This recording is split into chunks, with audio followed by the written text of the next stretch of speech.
아멘. 할렐루야. 예, 오늘 우리 찬양대가 찬양해 주신 것처럼 우리 종려주일 호산나, 우리를 구원하소서 그렇게 외치고, 또 예수님이 예루살렘 성에 이제 십자가를 지시기 위해 공식적으로 입성하신 날입니다.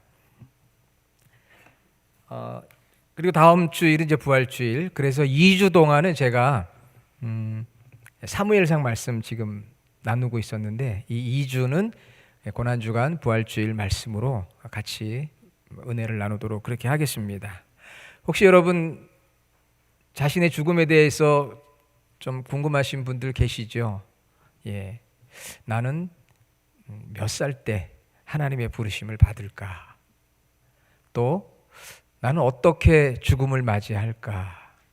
그런 관심이 아마 있을 것입니다. 그래서 여러분들이 그것을 위해서도 하나님 앞에 복된 죽음이 될 수 있도록 그렇게 기도하셔야 되는데, 이 죽음이 다 우리 죽음을 앞두고 있는데 언제 어떻게 내가 죽을 건가, 이건 알 수가 없잖아요. 그렇죠? 그래서 하나님의 뜻 가운데 정말 복된 그런 죽음이 돼야 되겠다, 그런 생각을 합니다. 여러분이 잘 아는 세계에 존경받는 성인들 혹은 종교의 창시자들 있습니다. 소크라테스 같은 사람은 71세 독약을 받고 사형을 당했습니다. 사형당한 이유는 청년들을 부패시키고 국가가 인정한 신들을 믿지 않는다라는 죄목으로 사형을 당했어요. 사형당하면서 남긴 마지막 말은 유명한 말이 있죠. 내가 닭을 빚졌는데 그 닭을 좀 갚아달라, 그렇게 유명한 이야기를 했습니다. 왜냐하면 당시 그 아스클레피오스라는 그 치료의 신이 있었는데, 그 신전에서 치료를 받는 사람은 대가로 닭을 바쳐야 되는데 아마 소크라테스가 닭을 못 바쳤던 것 같아요. 그러면서 죽으면서 친구에게 닭을 대가로 좀 갚아달라고 이렇게 부탁을 했다는 유명한 이야기가 있습니다. 그리고 여러분이 아는 것처럼 우리 공자 72세에 제자들이 보는 앞에서 죽었습니다. 죽은 뒤에 논어라고 하는 책이 나오게 되지요. 석가모니, 우리 불교의 창시자인 석가모니는 80세에 죽었는데, 공양받은 그 음식에 문제가 있어서 식중독으로 죽게 되었다. 물론 죽음에 대한 여러 가지 학설이 있긴 하지만 대체적으로 그렇게 알려지고 있고요. 또 우리 이슬람 무하마드, 이슬람의 창시자는 63세에 아내가 지켜보는 가운데서 자택에서 사망했다. 세계의 여러 인물들, 특히 존경받는 성인들, 종교 지도자들의 죽음에 대한 이야기입니다. 그렇다면 여러분, 예수님은 어땠을까요? 이미 너무나 잘 알고 있죠. 예수님은 33세에 십자가에 달려 죽으셨습니다. 그런데 예수님께서 33세에 십자가에 달려 죽으실 때 예수님께서 7마디를 하셨어요. 그래서 십자가상에 7언, 가상 7언이라는 그런 유명한 말씀이 있죠. 아버지, 저들을 사하여 주옵소서, 자기들이 하는 것을 알지 못함이니이다. 용서의 기도하셨고요. 오늘 내가 나와 함께 낙원에 있으리라. 낙원을, 천국을 약속하셨고, 여자여 보소서 아들이니이다. 보라 내 어머니라. 장남으로서 어머니를 맡기는 어떤 효심을 보여주시기도 하셨고, 엘리 엘리 라마 사박다니, 나의 하나님 어찌하여 나를 버리시나이까. 저주받은 자의 영적 외침을 외쳐주셨습니다. 내가 목마르다, 육신적인 고통 다 이루었다, 구원 사역을 완성한 승리의 선언, 그리고 아버지 내 영혼을 아버지 손에 부탁하나이다. 마지막 성부, 아버지를 신뢰하는 최후의 고백. 그래서 예수님은 십자가상에서 33세에 처형을 당하시면서 이렇게 7마디의 말씀을 하셨어요. 다른 분들하고 좀 다르지 않습니까? 여러분이 들으실 때 다르죠. 특별합니다.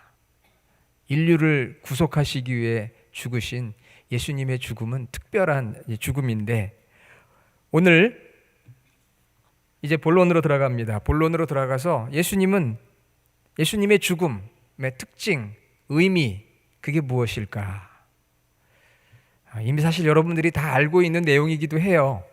얼마나 많이 우리가 신앙생활하면서 이 예수님의 죽음에 대한 이야기를 들었겠습니까? 그렇죠? 수도 없이 우리가 고난주간 부활주일 맞이했었거든요. 하지만 오늘 다시 한번 이 기독교의 핵심 진리, 이 복음의 이 핵심을 한번 들어야 되지 않겠어요? 부활절을 맞이하면서 우리 한국 사람들은 그 핵심을 좋아하거든요. 핵심 체크라는 책이 옛날 제가 공부할 때 있었어요. 핵심, 공부할 때 핵심이 뭐냐, 이걸 우리가 잘 알아야 돼요. 우리 기독교 복음의 핵심, 이게 뭐냐 하는 거죠. 자, 예수님께서 나무에 달려 죽으셨습니다. 사약을 받으신 것도 아니고요, 식중독에 걸리신 것도 아니고 자연사도 아닌 나무에 달려 죽으셨다. 오늘 말씀 24절에 보면 친히 나무에 달려, 우리 24절 한번 스크린 펴주시겠어요? 친히 나무에 달려 그 몸으로 우리 죄를 담당하셨으니, 친히 나무에 달리셨다고 했어요. 여기 나무는 어떤 나무를 말하는 걸까요? 물론 십자가를 말하는 거죠. 십자가. 우리 영어 성경에 보면 크로스라고 되어 있습니다. 그러나 이 베드로전서는 예수님의 수제자인 베드로를 통해서 하나님께서 주신 말씀이거든요. 여기 베드로는 나무에 달렸다고 표현했어요. 물론 나무가 십자가지만 십자가에 달렸다고 표현하지 않고 나무에 달렸다고 표현했는데, 영어 성경에는 그것을 크로스, 십자가로 그렇게 번역을 했습니다만, 원래 헬라어 원어 성경을 보면 십자가는 스타로우스라고 하고 나무는 크실론이라고 하는데, 여기 쓰여진 단어가 십자가를 의미하는 스타로우스 대신에 나무, 어떤 나무냐면은 우리가 생각하는 그 멋있는 나무 이런 게 아니라 어떤 나무 기둥을 말하는 거죠. 폴, 그 영어로는 POLE, 폴을 말하는데, 나무라는 단어를 굳이 사용했어요. 성경에 십자가라는 단어 나옵니다. 하지만 오늘 본문에서 베드로는 하나님의 감동으로 마지막 예수님의 모습을 다 봤잖아요. 나무에 달려 죽으셨다. 그게 물론 십자가예요. 하지만 나무라는 걸 강조한 거예요. 나무, 폴, 나무를 강조했습니다. 왜 나무를 강조했을까요? 그게 바로 오늘 말씀의 중심인데요. 나무를 강조했어요. 나무. 그것은 나무에 달려 죽은 자는 하나님의 저주를 받은 자라고 구약성경 신명기 21장 23절에 분명히 나오고 있거든요. 그러니까 베드로는 나무에 달려 죽었다고 하는 것은 하나님의 저주를 받아 죽었다는 의미예요.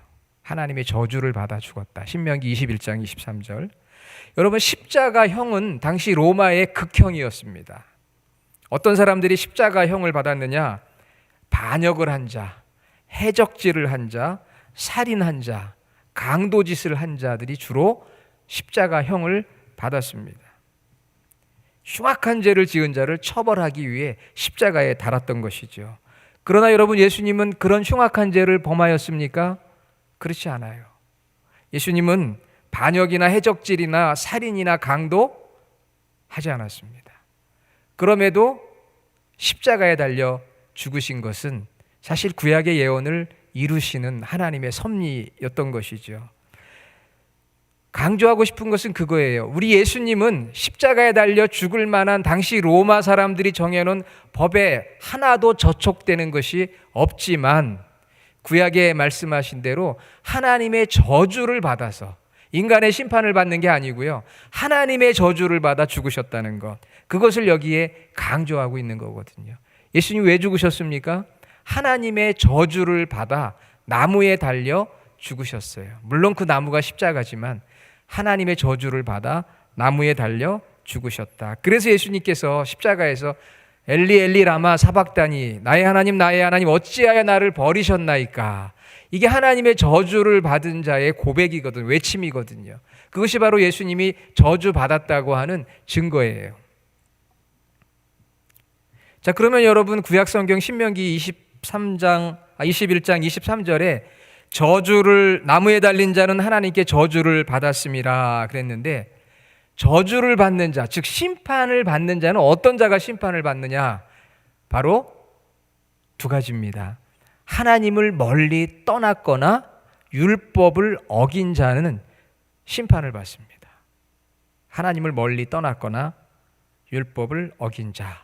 근데 여러분, 예수님께서 하나님 멀리 떠났습니까? 아니잖아요. 성부와 늘 친밀한 관계를 가지고 있었고 율법을 어겼습니까? 아니거든요. 그런데도 저주를 받았어요.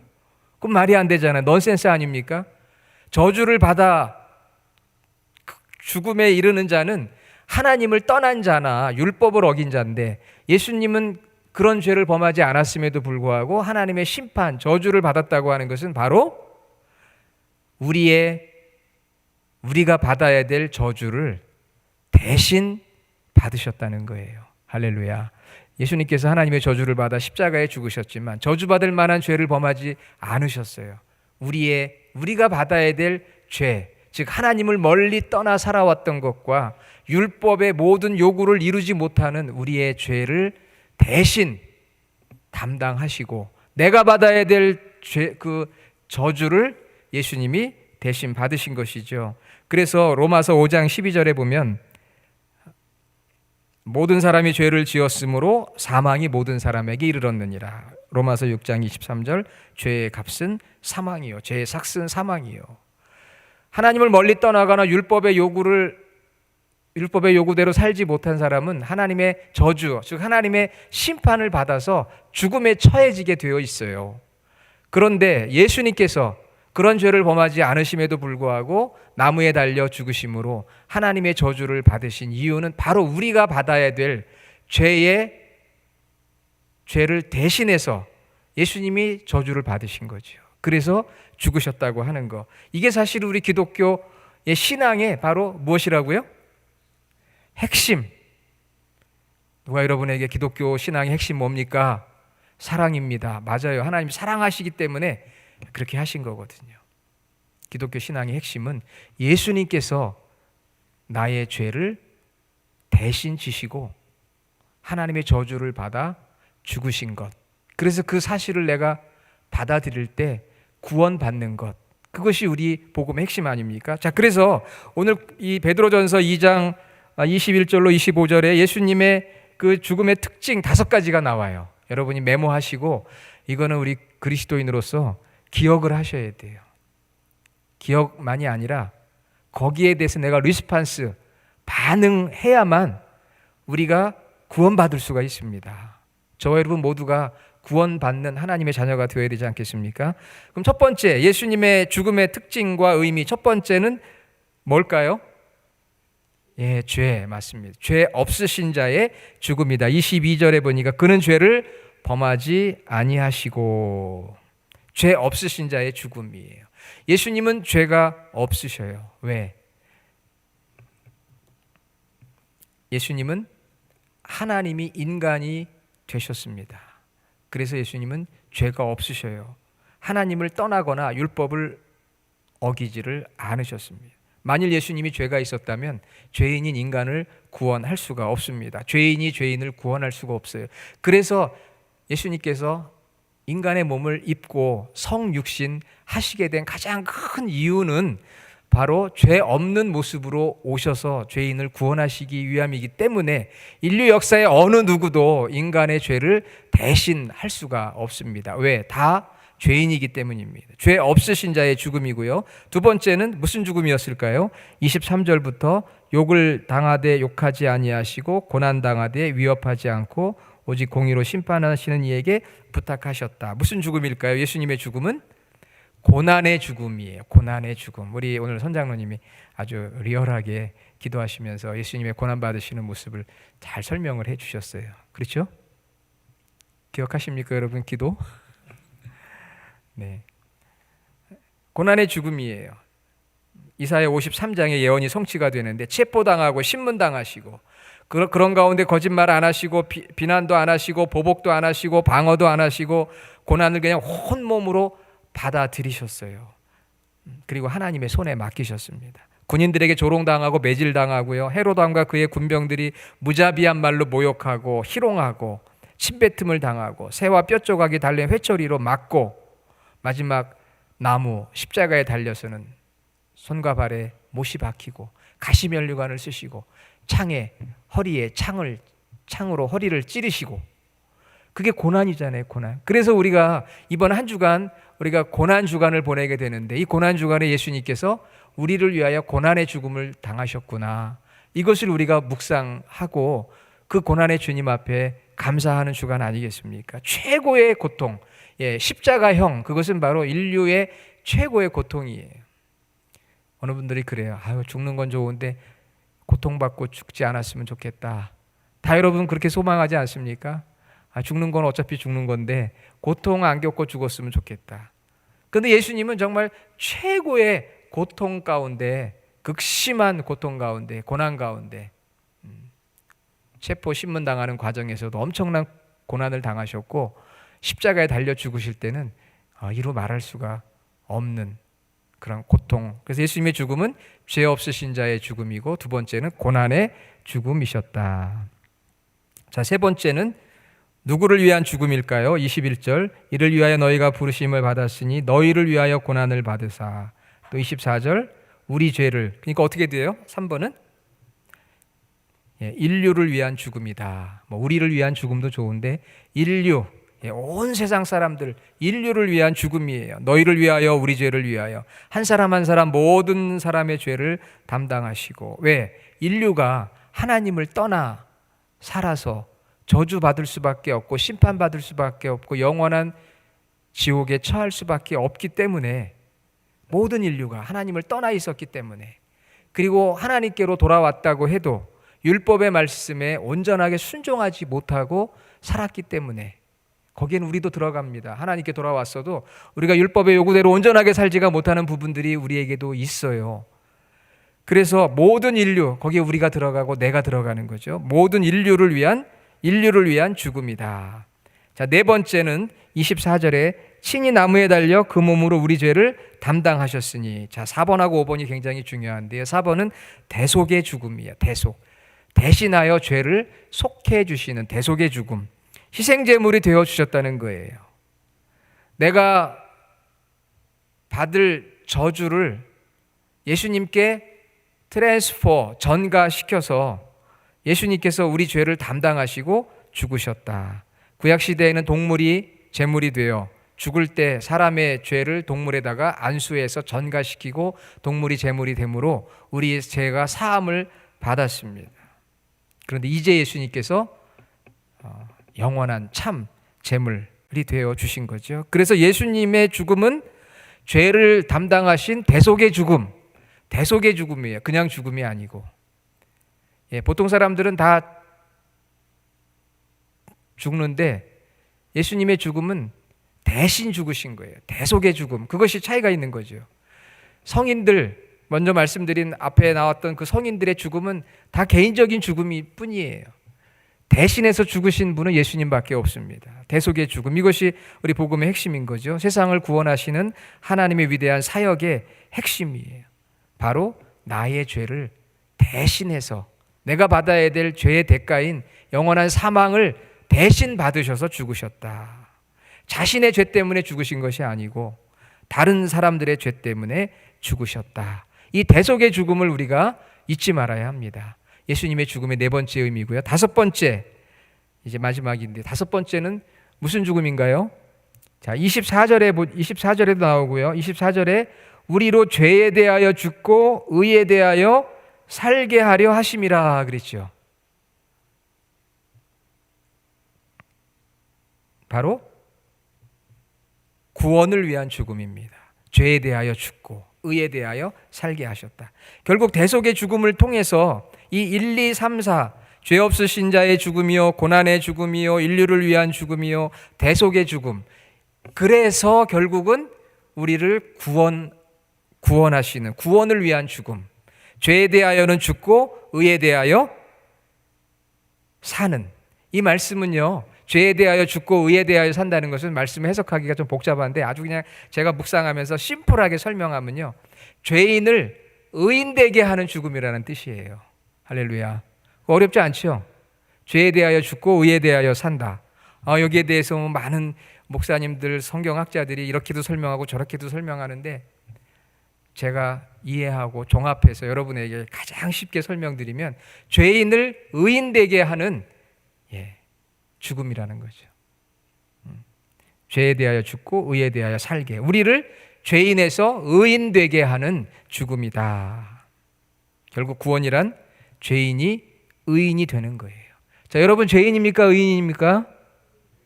예? 여러분 죄인이에요? 의인이에요? 아마 헷갈리시는 것 같은데 어떤 분들은 겸손해서 아유 제가 죄인이죠. 어떤 분들은 아 우리가 믿었는데 구원받았는데 의인이지. 어떤 게 맞는 거예요? 예? 어떤 분은 아예 모르겠다. 죄인이며 의인입니다. 다 비슷비슷한데 여러분은 예수 그리스도의 대속의 죽음으로 의인이 됐어요. 할렐루야. 예. 그런데 목사님 저 오늘도 아침에 저 와이프하고 싸우고 왔는데요.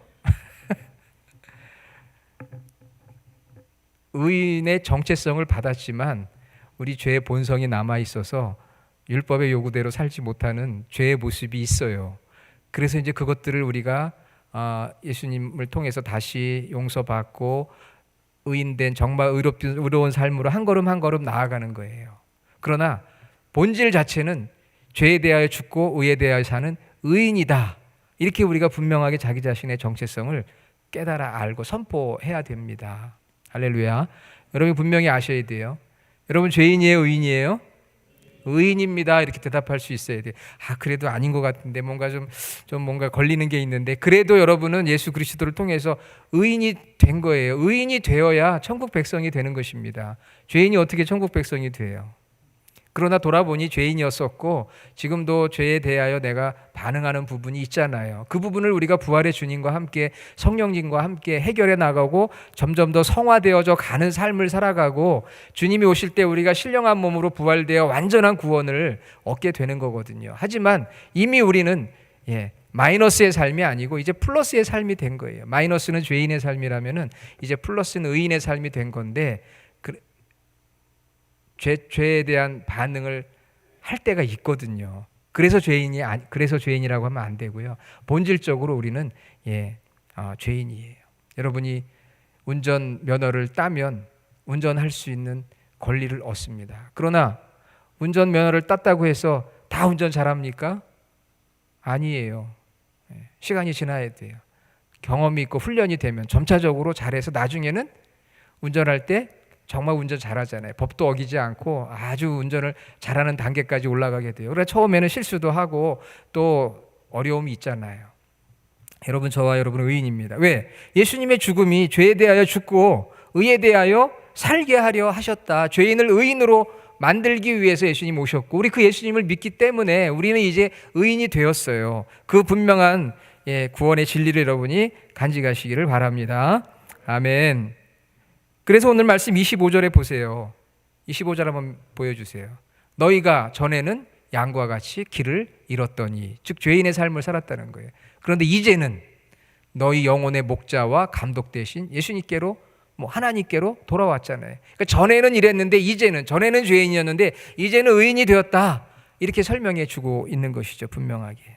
자, 그러면 여기서 이제 죄에 대해서 한번 제가 더 말씀을 드릴게요. 여러 번 제가 말씀드린 적이 있는데 이 죄라고 하는 개념은 오늘 우리 장로님 또 그런 기도하셨는데 여기에 나와 있는 21절부터 25절까지 이 죄라는 단어는 영어에는 sin, S-I-N으로 되어 있지만 헬라어 원뜻은 하마르티아라고 되어 있어요. 그것은 빗나간다 이런 뜻이에요. 관역을 빗나가는 거. 세상 사람들이 말하는 죄는요. 행동의 죄를 말합니다. 액션을 취해서 내가 거짓말하고 사기치고 도둑질하고 살인하고 간음하고 나쁜 짓 한 거 이게 죄예요. 액션의 죄. 그러나 기독교 성경이 말하는 죄는 액션의 죄 맞습니다. 그러나 그 이전에 태도의 죄를 말하는 거예요. 애티튜드. 즉 하나님에 대해서 어떤 태도를 가지고 있느냐. 하나님을 향해서 하나님이 정해놓으신 기준에서 관역을 벗어난 삶을 살아가면 그것이 죄라는 거예요. 태도가 잘못됐다는 거예요. 태도가.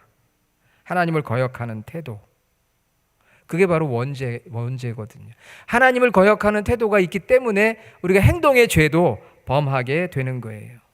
그래서 우리가 당신은 죄인입니다. 그러면 기분 나쁘잖아요. 내가 무슨 죄를 졌는데 죄인이야? 양과 같이 길을 잃었어요. 하나님을 알지 못하고 하나님에 대해서 거부하는 삶을 살아가면 성경은 그것을 죄인이라고 이야기하는 거예요.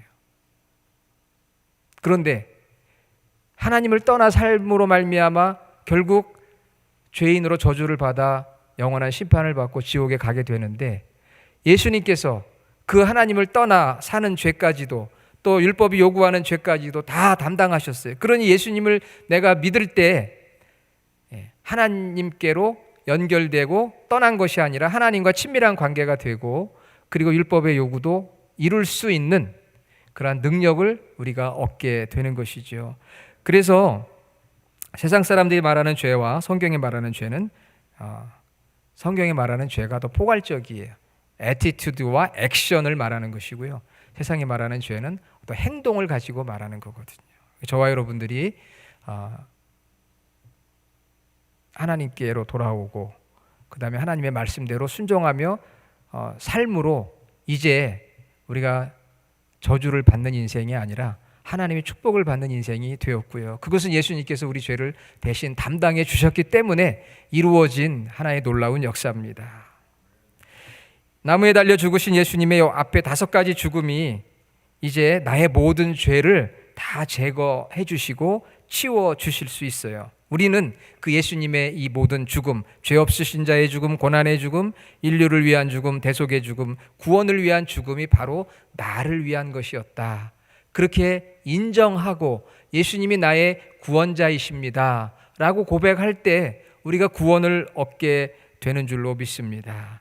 우리의 모든 죄, 하나님을 떠났던 죄, 율법의 요구대로 살지 못했던, 하나님의 법대로 살지 못했던 그 죄를 용서받게 되고 의인이 되어지는 것이지요. 자, 어떤 사람이 사람을 죽였어요. 그래서 무기징역을 받았습니다. 요즘 사형제도가 많이 없어졌으니까 제가 그냥 무기징역이라고 얘기했어요. 무기징역을 받았는데 누군가 나타나서 내가 당신의 죄를 대신하여서 무기징역을 받고 제가 감옥에 들어가겠습니다. 아무런 대가도 없습니다. 돈도 필요 없습니다. 제가 그저 당신을 위해서 감옥에 대신 가겠습니다. 가서 무기징역 살겠습니다. 그래서 갔어요. 물론 세상에 그런 사람은 없겠지만, 자, 그러면 그 사람은 죄가 제거되었나요? 제거가 안 되었나요? 죄가 제거되었잖아요. 왜? 내가 받을 죄를 그 사람이 대신 받고 감옥에 갔으니까 나는 죄가 없어져 버렸어요. 그러면 어떻게 해야 됩니까? 이제부터 똑같은 죄를 범하고 내 마음대로 살아야 되겠다. 이거 O예요? X예요? X잖아요. 나를 대신해서 지금 감옥에 무기징역을 받고 있는 그 사람을 생각하면 눈물이 날 수밖에 없죠. 그 은혜가 얼마나 커요. 나한테 무슨 대가를 바란 것도 없었다면은 생각이 날 수밖에 없죠. 매일매일 아침에 일어날 때마다 나를 대신해서 지금도 저 감옥에서 무기징역을 받고 있는 그 사람 생각이 왜 안 나겠습니까? 그 은혜가 너무 감사한 것이죠. 그리고 내가 다시는 그런 죄를 반복해서 지어서는 안 되겠구나. 그 사람이 나에게 원하는 삶이 있을 텐데 뭔가 삶이 변화되지 않겠습니까? 그리고 나도 누군가에게 그런 도움을 주는 사람이 되어야 되겠다. 그게 바로 예수님의 삶의 모습을 닮아가는 성도의 모습이고요. 예수님이 우리에게 원하시는 삶을 살아가야 하는 것이죠. 예수님께서 우리를 위해 그렇게 고난당하시고 대신 죄를 담당하시고 저주를 받으시고 죽으셨다고 한다면 과연 나는 어떤 삶을 살아야 될 것인가? 감옥에 가 있는 그 사람 이야기를 들었더니 내가 대신해서 이렇게 무기징역을 받고 감옥에 와 있는데 그 사람은 그 뒤로도 아무런 변화가 없이 옛날 모습 그대로 살아가고 있다. 그런 소식을 들으면 그 감옥에 있는 그 사람의 마음은 어떨까요? 얼마나 마음이 아프겠습니까? 예수님의 마음이 그 마음 아니겠어요? 사랑하는 여러분, 이번 고난주간 새벽 기도회에 예수님이 가르쳐 주신 기도, 주기도, 우리가 늘 암송하니까 다 아는 것 같지만 그 주기도문을 같이 또 배우면서 내 삶이 주님이 정말 가르쳐 주신 그 기도의 삶을 한번 살아보자. 그런 결단을 하시고 이번 특별 새벽 기도회에 여러분들이 가정에서나 예배당에서 같이 참여하시고 나를 위해 대속의 죽음을 죽으신 그 주님의 뜻을 따라서 살아보는 저와 여러분이 되어지기를 간절히 주의 이름으로 축원합니다.